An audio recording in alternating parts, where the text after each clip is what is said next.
महत्त्वाची बातमी सुरुवातीलाच आपण पाहणार आहोत। महिलांवरचं लैंगिक शोषण प्रकरणामध्ये जो अशोक खरात आहे त्याची एसआयटी चौकशी करतेय आणि गेल्या काही तासांपासून खरातची एसआयटी कडून चौकशी सुरू असल्याचं समजतंय। खरातच्या या चौकशीमधनं नेमकं काय बाहेर येतं, काय सत्य समोर येतं याकडे आता सर्वांचंच लक्ष असेल। नाशिक आणि अहिल्यानगर जिल्ह्यातील सर्व पोलीस स्टेशन्समध्ये कॅप्टन खरातसह त्याच्या संपर्कातील अन्य लोकांच्या विरोधातील लैंगिक अत्याचार, खंडणी आणि ब्लॅकमेलिंगच्या तक्रारींची माहिती घेणं सध्या सुरू आहे। खरातचं कार्यालय, निवासस्थानामधला laptop, computer, hard disks, CCTV footage या सगळ्याच्या तपासणीचं काम सध्या सुरू आहे। खरातच्या मोबाईलमधला जो सीडीआर आहे तो सीडीआर देखील काढण्याचं काम सुरू आहे।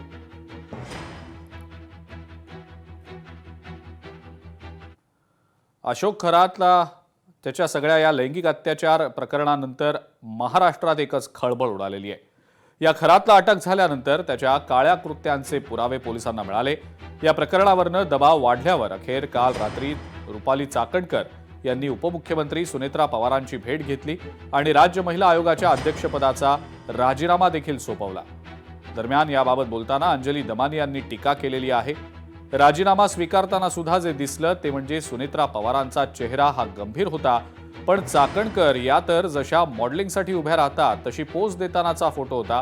कुठेही खेद, विनम्रता नव्हती, एक अहंकार होता, अशा शब्दात अंजली दमानिया यांनी रुपाली चाकणकरांवर जोरदार टीका केलेली आहे। 3 दिवस जेव्हा कळस झाला, सगळ्यांनीच पत्रकार परिषदा घेतल्या, त्यानंतर त्यांनी तो राजीनामा स्वीकारला। पण स्वीकारताना सुद्धा जे दिसलं ते म्हणजे सुनेत्रा पवारांचा चेहरा गंभीर होता, पण पुन्हा एकदा रुपाली चाकणकर जसं मॉडेलिंगसाठी उभे राहतात तसा त्यांनी त्यांचा जो फोटो होता तो पोज देतानाचा फोटो बघून मला वाटलं, त्यानंतरचं त्यांचं बोलणं देखील ऐकून त्याच्यात कुठेही विनम्रता नव्हती, एक अहंकार होता। या सगळ्या गोष्टी बघून मला असं वाटतं की त्यांना खरंच एक इंट्रोस्पेक्शन ज्याला आपण म्हणतो ते करण्याची गरज आहे।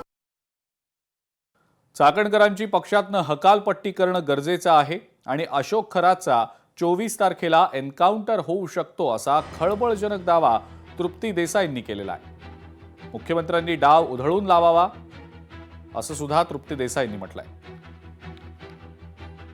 माझी सुनेत्रा पवारांना विनंती आहे की आपण या पक्षाच्या राष्ट्रीय अध्यक्ष आहात आणि अशा व्यक्तीला आपल्या प्रदेशाध्यक्ष पदावरून जे आहे ती तातडीनं हकालपट्टी आता करणं गरजेचं आहे। अशोक खरात याचे जे संबंध आहेत ते अनेक मंत्र्यांशी, अनेक राजकारण्यांशी आहेत, त्यामुळे अनेकांचं पितळ उघडं होऊ शकतं, अनेकांचे जे आहेत त्याच्याशी संबंध जे आहेत ते पुढे येऊ शकतात। म्हणून कदाचित जे आहे ते अशोक खरातला संपवण्याचा डाव पण होऊ शकतो। लोकशाही मराठी ऐका, पहा, जागरूक रहा।